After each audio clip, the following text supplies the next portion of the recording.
Hi, everyone. This is Seth with Pages and Panels, and today I'm super excited to be talking with Jeremiah Espinoza. Jeremiah Espinoza is a Latino storyteller from Houston, Texas. He is a creator of Hallowed North and One-Shot, and his work has been featured in collections such as Fairytales from Mars and the Pub Crawl Anthology.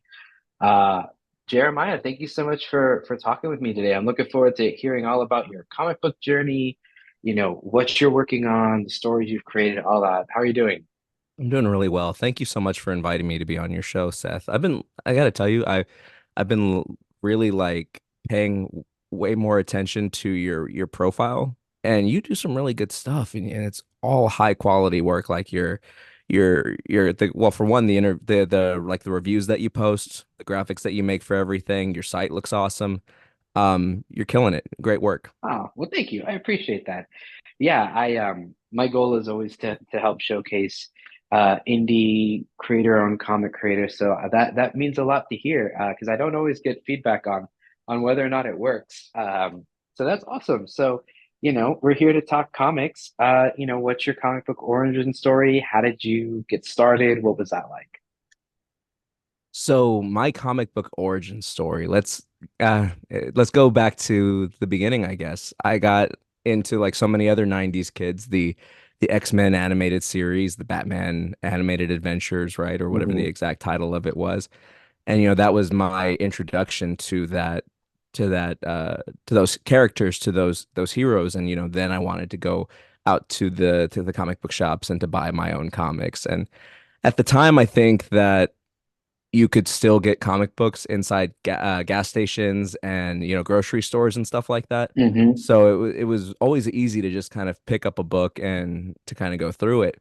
As I got a little bit older, and I mean like 10 years old, 11 years old and stuff like that, I got I started to think that they were a little silly in a weird way. Like they were trying to be serious storytelling formats. And I remember thinking at the time, being a grown-up 10-year-old, right? I remember thinking this is for kids. And why are they trying to turn these stories into something meant for adults or whatever? And I kind of gravitated away from them, which is hilarious now given the type of stories that I tell using comics, right? But at the time, I thought I knew everything in the entire everything in the world, right? So I get back into them in my early 20s when I read The Dark Knight Returns from Frank Miller. And that just kind of that lit a fire, and that absolutely like encompassed my life at that point. I needed to go read every other comic that made the best of lists, right? Uh I needed to read Year One. I needed to read Watchmen. I needed to read Whatever Happened to the Man of Tomorrow. Um and I needed to just expand and get all of these books that made that made an impression on not just the comic book world, but the fiction world in general. And then I expanded to DC's New 52. I really got into Scott Snyder's Batman run. I got into a lot of different comics at that point, and I remember, after collecting like 5 or 6 long boxes worth of single issues, I remember thinking, I'm a writer. I've been doing writing for a while. What if I tried writing my own comic? And that was it, right? At that point, you're hooked. Hmm. That's awesome. So, like you said, there's one thing to be the comic book reader and another to transition to the writer. Where does your kind of storytelling knack come from for you? Is that something that like your family's always just been big on storytelling, or is it just something like your own personality that you're like, hey, this has always been a part of me? Where does that come from for you? I think I've always really been into storytelling. My mom was an English teacher my entire life growing up. And I remember having just bookshelves full of all these different classic books and not just classics, but modern novels as well. And it was always really cool anytime I got to high school and I would be assigned another book to read for one of my English classes.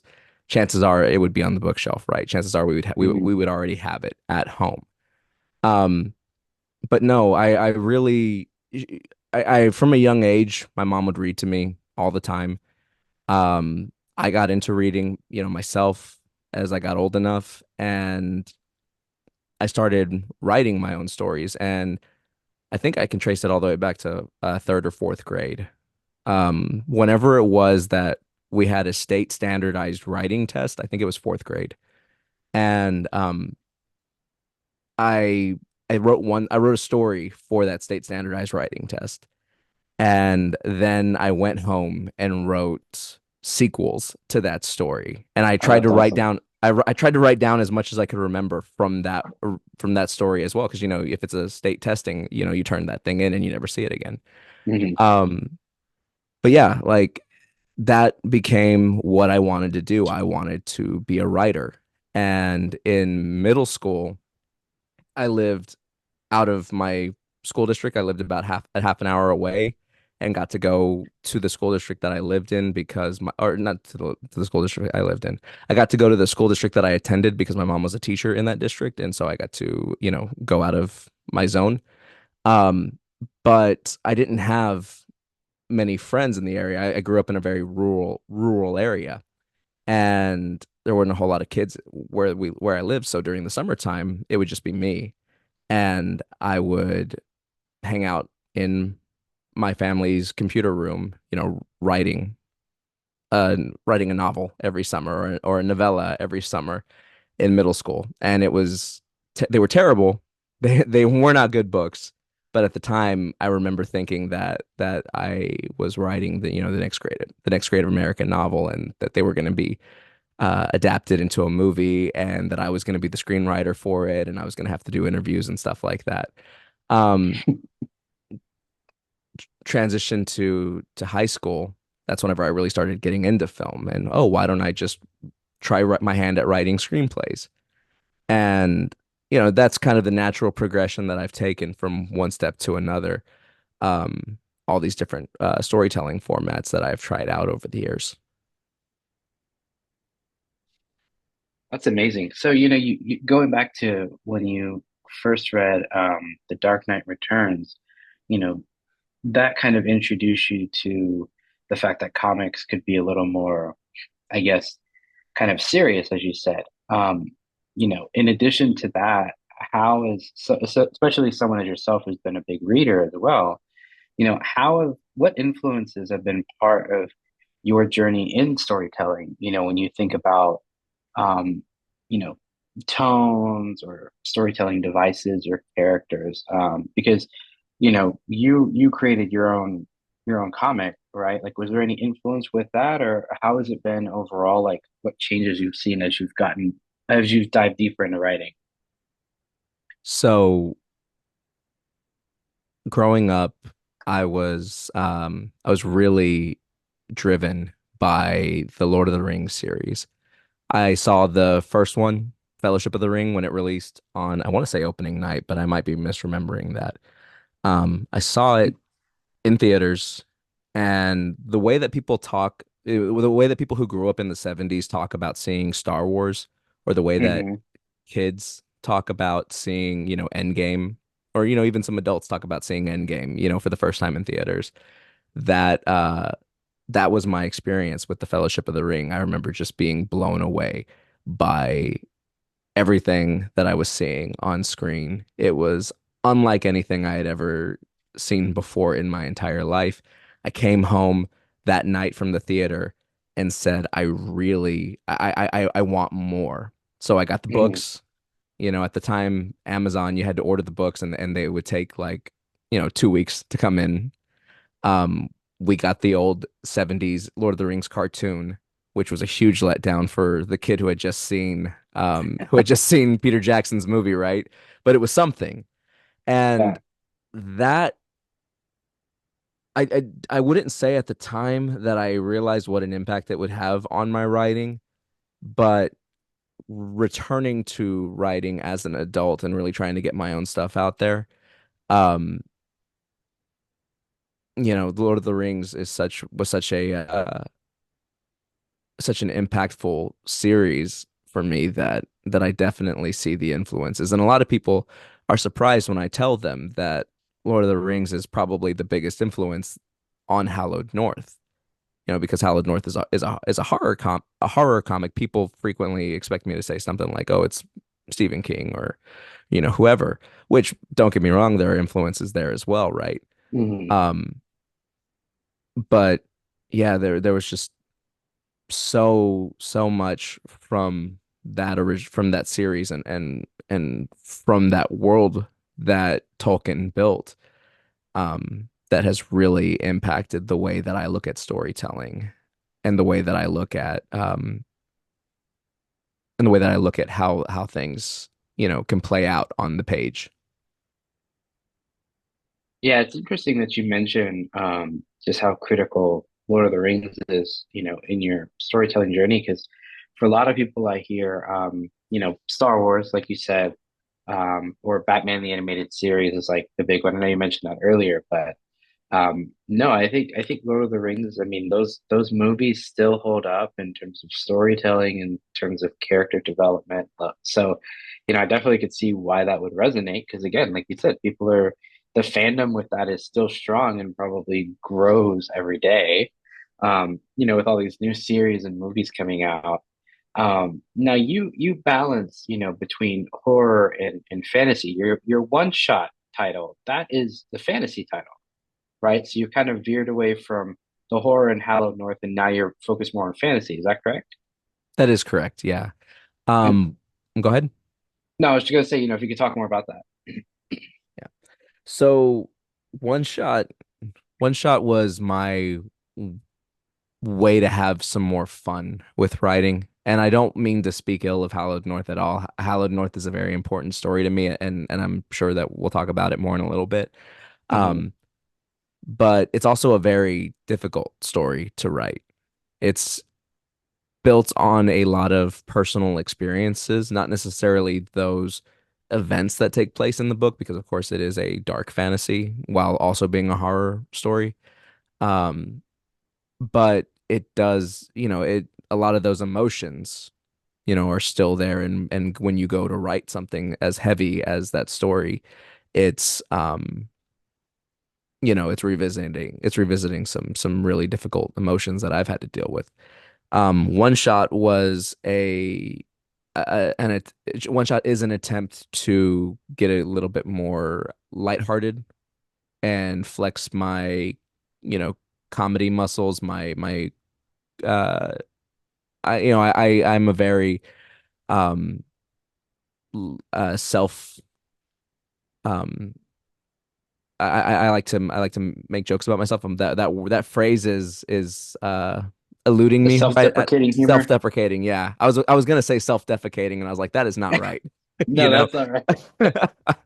But no, self-deprecating humor. Yes, absolutely. And everything, even the more serious things that happen in life, I'm one to joke about them.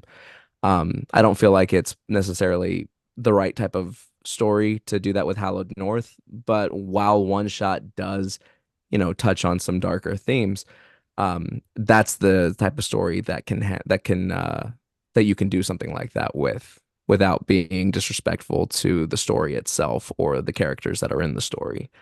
Um, but yeah, it's a lot of fun to just kind of go all in the fantasy genre and just play with these characters that are completely outlandish and play with these, species that, you wouldn't see outside of a fantasy story. Yeah. Now, for people, listening to this who may not have no idea, what's your kind of brief, elevator pitch for both of these series, so people kind of get an idea on like tone and all that. Okay. So One Shot is the way that I pitch it, it's Dungeons and Dragons meets the Suicide Squad. Um, it is. inspired not necessarily just by the world building of Dungeons and Dragons and like the type of characters that or those races that you would find in there or the spells and stuff like that. There's plenty of that in there, sure. But what I really wanted to capture with One Shot, and that one is still being I'd like to just state that one is still in the process of being finalized. We did a Kickstarter for it and we funded successfully and we are in the process of finishing up the art production on it. Congrats, But very exciting. thank you.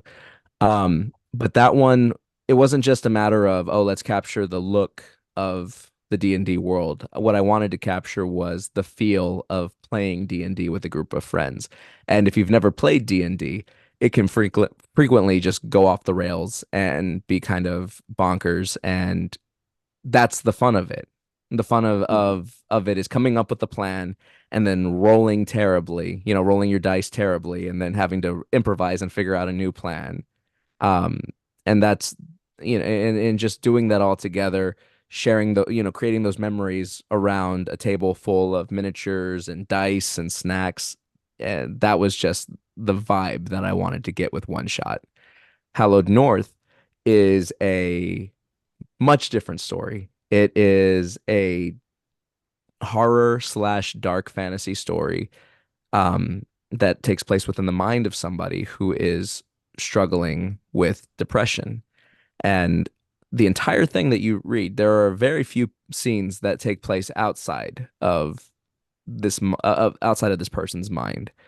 But essentially, what's going on is depression has manifested into this monstrous form within this person's brain, and it's destroying everything. It's destroying memories, it's destroying fantasies. Think of everything that could possibly make up somebody's mindscape, and that's what Hallowed North is for this person.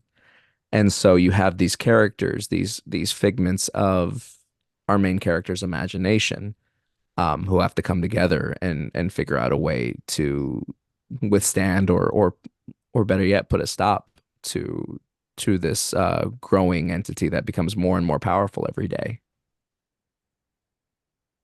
Yeah, and I will note, I was able to read it before this conversation, and um, it's terrifying, actually. I know I don't know who the artist is. The name escapes my mind, but His name you know, Jay Sheik. Jay Sheik. Yeah, so Yes. they did a phenomenal job with bringing your writing onto the page, because, like you said, there's these kind of monstrous elements and like the villain. You can tell how. I will admit you can see like that fantasy vibe with like the character design of the villain. Because what is he wearing? He's kind of wearing like a not like a tunic or something. It's along those Uh, lines. It's along those yeah. lines, yeah. I'd call it a Um, tunic. but I love that kind of contrast between, because the story is set in like modern day. So you have this like very ghoulish looking thing that like even the outfit doesn't stick with what is existing. So as you were kind of putting the story together, um, not needing to dive into the process of like finding an artist and all that, but how has that experience been going from you wanted to be, a writer, there was that kid who, made the extra chapters, to you now have, I would argue was a very well written, very well illustrated comic in Hallowed North. How's that been like? And, how's that journey now that you're going to conventions, you just went to Comic Palooza, you have a table now. What's that journey been like? So, as somebody who did all this writing as a kid, but then refused to let anybody read it because it wasn't any, quote unquote, wasn't any good, didn't want to show it to Hmm. anybody, right? Um, it has, it's been surreal, I would say. I remember releasing Hallowed North number one whenever it first came out and getting the feedback that I did. And it was a very emotional experience. People reaching out to me saying, I really appreciate what you put on the page here. The feedback that I got, there were people who enjoyed the story for what it was. Because, even if you've never dealt with mental illness or known anybody who has dealt with mental illness, it can still function as a good horror story on its own, I feel. And then the people who have experience with it, somebody reached out to me and told me that it was the scariest story that they've ever read because to them it captured what the experience was like to a T. Hmm. And getting that kind of feedback, getting the response that it's had, um, yeah, it's so rewarding to know that not only one, can I do this? Can this happen? Because before Hallowed North, I had an 8-page short comic that was included in an anthology. I didn't have any other comic writing experience whatsoever. And I didn't have much publishing experience, period, aside from the occasional like little short poem or story that had been placed had placed on in online journals and stuff like that, right? Hmm. Um, so it's number one, seeing that I could do this, seeing that this was something that I could fulfill, from start to finish, um, And was it's an definitely. oversized issue. It's not, your typical 24-page issue. So what you have there, Hallowed North Rising, Mhm. that is that's an extended collection of the first two issues of the book Gotcha. with Oh, okay. with added material to bridge the two stories together. When I originally when I originally planned Hallowed North, it was going to be a complete graphic novel. And I Mhm. realized after studying a lot of Kickstarters and trends and how certain books funded versus the ones that didn't fund. Um, I realized that as a first-time creator, that a graphic novel would fail in it, without making much motion or movement whatsoever. So I broke it down into a single issue or into a 6-issue series and did the first two Kickstarters to publish the first two issues. And last year, there was a bit of a delay for Hallowed North 3 due to One-Shot kind of taking precedence. Um, and because of that delay with One-Shot, I wanted to get I wanted to say, hey, Hallowed North is still here. We're still working on it. Um, so I imagined, what's a little thing that I could put out in the meantime while we're working on One-Shot and while we prepare work for Hallowed North number 3. And kind of like a oversized number one, a mini trade, a graphic novella that takes the first two issues, adds supplemental pages to combine the stories so that there's less so that there isn't a break. It's all one seamless issue and get a little bit closer to the original story that I wanted to tell. It's like a director's cut of the first two issues, essentially. Mhm. Um, because they're going from a graphic novel to individual issues, there's a lot that gets cut to make sure that you can keep it on the page count, right? And even then, Hallowed North before that was a regular novel. It was envisioned as a regular novel, so cutting down that to a graphic novel, that there was a lot there too. But to go back to your original question, completing the story, completing or not completing the story, but at least taking a step forward and telling it and getting it out there, showing that it can be done, that I can, that this is something that I can accomplish, showing that, people will read it.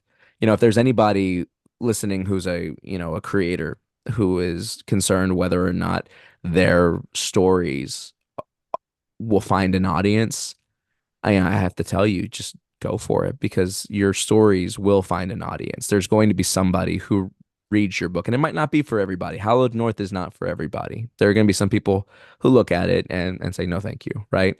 But the people who do, who it does speak to, um, to them, it really connects with them. And I think that that goes for any writer, any writer, any creator who puts their work out there and is willing to take that risk of having somebody else pick it up and consume that media. I think that yes, it's a risk, but I think that it's a rewarding experience, and I think that it's one any creator should be willing to take. I love that.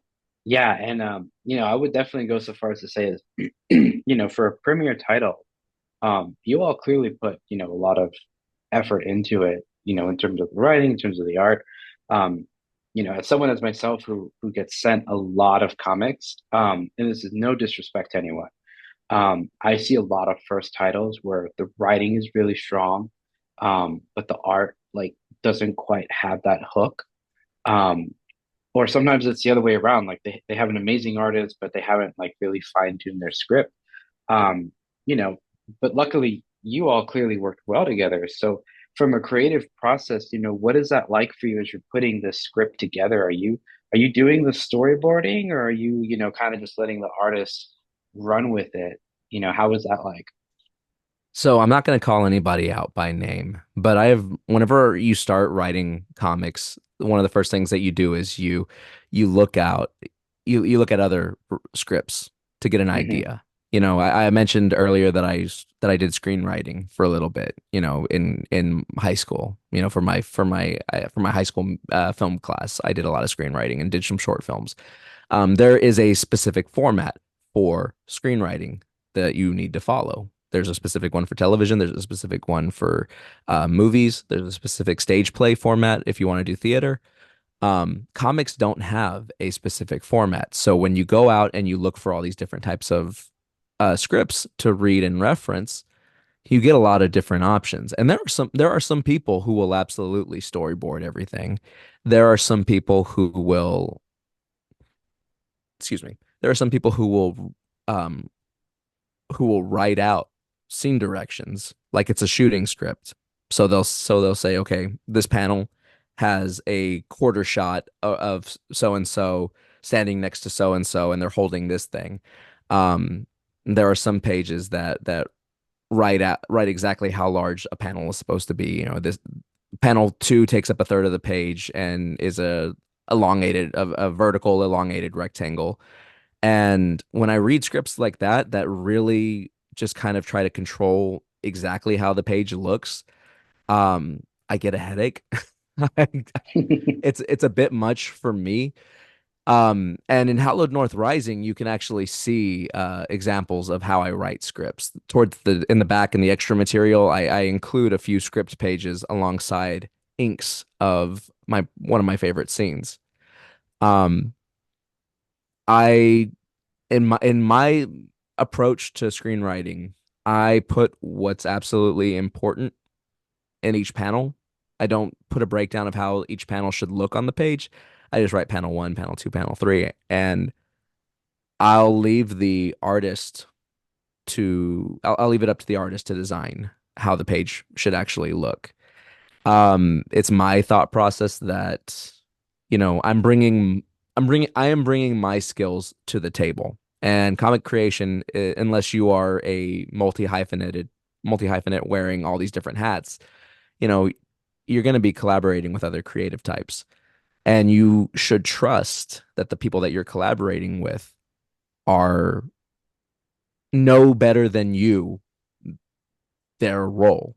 So that you need to trust that they know what to do better than you do as far as what you're reaching out to them for. So my artist, I trust that they know how to make a page look better than I could. And I feel like if I put too many restrictions and constraints on how I think the page should look, I worry that that it would negatively affect how the page actually turned out. Whereas the artist can come and do whatever they want. If they, as long as they get what I need on the page, then the rest of it is gravy, right? Um, and that goes the same for any other part of the collaborative process. Um, Lettering, editing, whatever. If I am reaching out to these people and bringing them on board, I'm doing so because I think that they are good at what they do, and I think that their style will complement the story. And so there are very few times, and it has happened. I don't want to say that I just, that they get full reign on whatever they're doing. Um, but like 99.999% of the time, they send me something. Hey, I tried this out. Let me know what you think. And I say, hell yeah. There's been like 0.0001% of the time where I've ever been like, oh, I don't know, maybe we should go back to this or whatever. Um, but yeah, comic creating, collaborative process. Trust your co-creators. They are they're if you've done the work in finding the right team, then the book is going to look great if you just allow them to do what they need to do what they do best, you know? Well, you can definitely see that y'all were working in tandem very well on the issue. Like I said, I get a lot of self-published titles, and I see a wide range of balance in terms of writing and art. And I would definitely argue that Hallowed North is very exceptional. Bias aside, even though we're talking, I'd say that if we weren't on the call, um, because I would just say, when I read it, I was like, wow, this is really good. Are you planning on, pitching it to a larger publisher, or are you kind of more focused on just keeping it your own thing right now? What does the future look like for you as a comic creator? I would love for Hallowed North to find a home. I have to say that I'm really appreciative of indie publishing. Or I'm sorry, well, yes, indie. I don't want to undo what I just said. Indie publishing is, of course, I'm very appreciative that there are these small publishers out there working, but that's actually not the word that I meant to use. I'm very grateful and appreciative that there are opportunities for self-publishers to go out there Hmm. and fund on Kickstarter, but at the same time, it is very hectic. It's a very difficult experience. And that's not to dissuade anybody from doing the Kickstarter or any other crowdfunding platform. But if you're going to do it, please make sure that you do your research and please make sure that, you prepare yourself fully. Because one thing it's bad enough when you are, you know, putting all this effort into a campaign when you're getting exhausted, your family your family life is a little bit impacted by it, and your day job, you're if you're balancing all of those different things together, it can be a lot. um but it's one thing when you do all of that and the campaign succeeds. It's a completely different demoralizing beast whenever you do all that and it fails. So definitely do that research and definitely put in the time to do your best to make sure that campaign succeeds. And a lot of that'll be before you even click, launch campaign. Hmm. Um, so while I would love to find, a publisher who would be open to putting Hallowed North out there, um, to alleviate some of that stress from crowdfunding, I don't know that that is necessarily going to happen. I have pitched Hallowed North in the past. I pitched it first whenever the first issue was published, or when the first issue was released. And then I pitched it again when the second issue was released to a couple of small publishers out there. And it has not been picked up. I tried to at first I took it personally because of course who's not going to take that personally, right? But I try to look at it less of a critique on the quality of the work and more of a critique on the publisher is in, they're in a money-making business, and I don't know that Hallowed North is necessarily a book that would sell off the shelves for uh for any for any publisher. I don't know that it would draw big numbers. It's definitely for a niche audience, or at least it can feel like it's for a niche audience. Um, as far as other titles, absolutely, I would love to take One Shot. One Shot's a little bit more of a bigger, it's got a bigger audience. I'd love to work with a publisher on getting that in the direct market. Um, If you ever see my name on Archie Horror, just know that I have achieved a dream and a bucket list item that's definitely at the top of it. But yeah, I've got tons of stories that I want to tell, and I am interested in doing that both independently as a crowdfunder and, with the help of publishers. No, I know what you mean when you discuss connecting with publishers, because I mean, unfortunately, um, the comic book circle of larger creators, right? Like, the people who are writing for titles from larger publishers, who sell like tens of thousands of copies, of a single issue of something a month. and I won't name any publishers out of respect for them because some of them do send me press copies.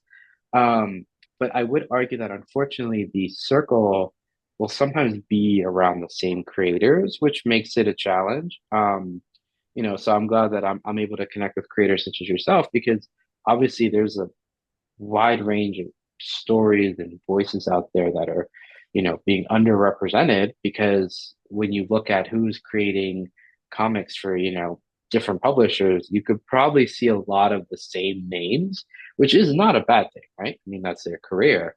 Um, but to someone who wants to get into it, it could be a little daunting because it feels very much like a very close-knit circle. So I'm looking forward to all that you're doing. Because like I said, Hallowed North was great. I haven't had a chance to read One Shot yet, but looking forward for when that's released. But for people who hear this and they want to, support your work, learn more about what you're doing, where's the best way for them to find you? Where's the best way for them to get your comic in their hand? So I just revamped my site. If you go to any of my social media platforms, which, you know, I I I give the handle, and it can be difficult for people who don't know or who aren't as familiar with Spanish last names, but my handle is JN Espinoza, so JAYNESPINOZA. And that if you Google that, you can find me anywhere. I'm on Twitter or X or whatever the hell it's called now. Instagram. That's my website title, jnespinoza.com. I'm on you can email me, at jnespinoza.com. It usually works 90% of the time. Um, but yeah, you can get a hold of me anywhere like that. Um, and I do have my books available for sale on my site, both digital and physical copies. Um, and am going to be releasing Hallowed North Rising on Global Comics, if anybody's familiar with that platform. It's a great comic book, digital comic book platform. If you're Mhm. not familiar with it, it's awesome. Perfect. Well, thank you so much for taking time to talk with me. This was very great to hear about, your journey and more about Hallowed North and your experience. And I'm definitely looking forward to what you have coming down the line. And when One Shot gets released, again, congratulations on getting that funded. That's always an exciting thing. So I appreciate it, man. We'll definitely be in touch. No, and thank you so much. It's not, and this is not like blowing smoke or anything, right? Like all the folks like you who do indie comic book coverage, it's such a huge help in getting our stories out there and getting our voices out there. So yes, thank you for inviting me on. Thank you for connecting. I really appreciate it. Thank you so much. Yeah, and we'll talk soon, man. Take care. All right.